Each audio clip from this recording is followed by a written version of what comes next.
All right, so buckle up, everyone, because today we are diving deep into a story. You might already know it, but trust me, we're going way beyond the textbook version here. Yeah, we are going to be talking about Christianity in the Roman Empire. Yeah, the rise of Christianity in the Roman Empire, to be exact.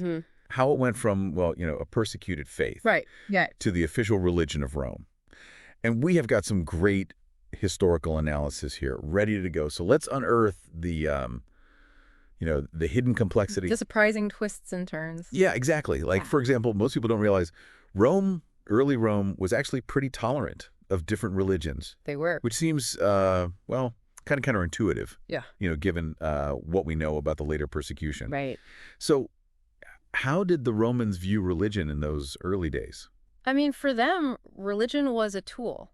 Okay. A social and political tool, for cohesion. Yeah. They had this pragmatic approach, right? They actually incorporated deities from lands they conquered into their own pantheon. Like as a way of what? Unifying their massive empire. Huh. So they were open to all these different beliefs. Why was Christianity different?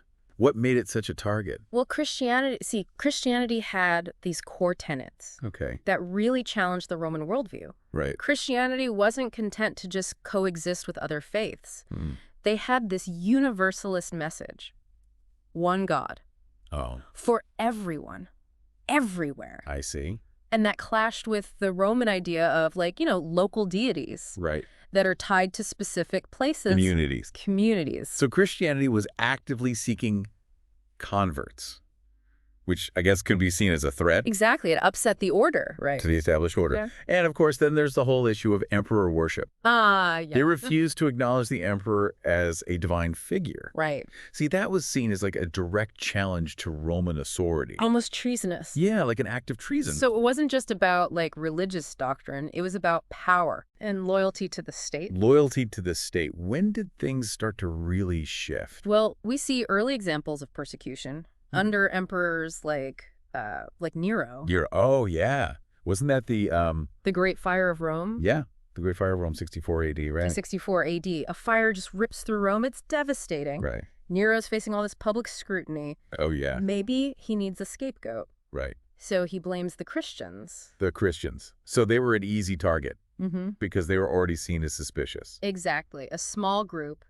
marginalized beliefs that were very easily misconstrued and demonized. Yeah. So this scapegoating, this was like a...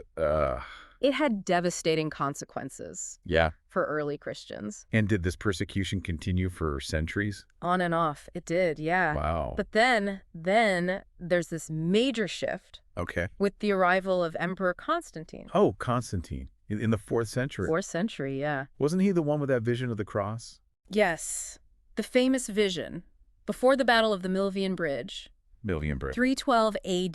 312 AD. He claims to see this vision of a cross in the sky. Really? With the words, "In this sign, conquer." Wow. And of course, he wins the battle. Right. Attributes it to, divine intervention. Wow. I wonder what people thought of that back then.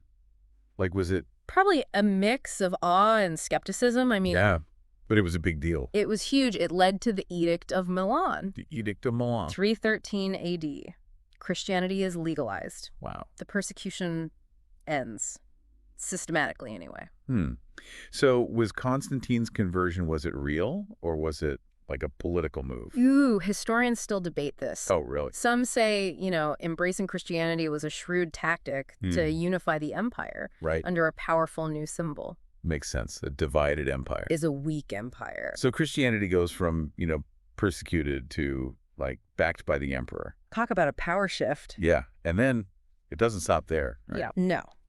It culminates with the Edict of Thessalonica. Edict of Thessalonica. 380 AD. 380. Under Emperor Theodosius. Okay. Christianity becomes the official state religion of the Roman Empire. Wow. But Roman values and Christian values were so different. They were. Like, the Roman elite, wealth, military glory, power. Yeah. But Christianity... poverty, humility. Pacifism, so different. Yeah. So how did those two worldviews even coexist? It was not a seamless transition. No, I imagine not. Just think about the symbolism of the cross, right? The cross. For Romans, it was brutal. Yeah. an instrument of execution, but for Christians, it became a symbol of Redemption. salvation. Exactly. Radical shift. Talk about a radical shift. So it wasn't just beliefs that were changing, it was Roman society itself. Right. We see these grand churches popping up, Christian leaders, they're gaining influence in government. Roman law is even changing. Really? Being influenced by Christian ethics. And this influence, it spread. Far beyond Rome. Yeah. It takes root in Europe, even spreads to Egypt. Wow. Really laid the groundwork for its influence on Western civilization. I mean, Constantine's legacy, it's still... Complex, debated. Yeah.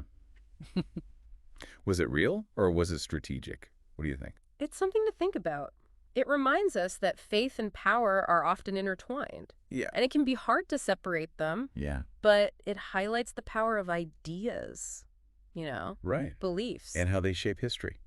They really do. We've seen how Christianity went from, well, persecuted to the dominant religion, Of the Roman Empire. leaving a lasting mark. A lasting mark. As you all continue to explore this period, think about how this historical shift continues to shape the world today. Yeah. Religion and politics. It's a story that still resonates. It does. Huh. History isn't just facts and dates. Right. It's a story that shapes our world. It's a story. Thanks for joining us for this deep dive, everybody. We'll leave you with that thought-provoking question. Yeah. Keep thinking. And we'll see you next time. See you next time.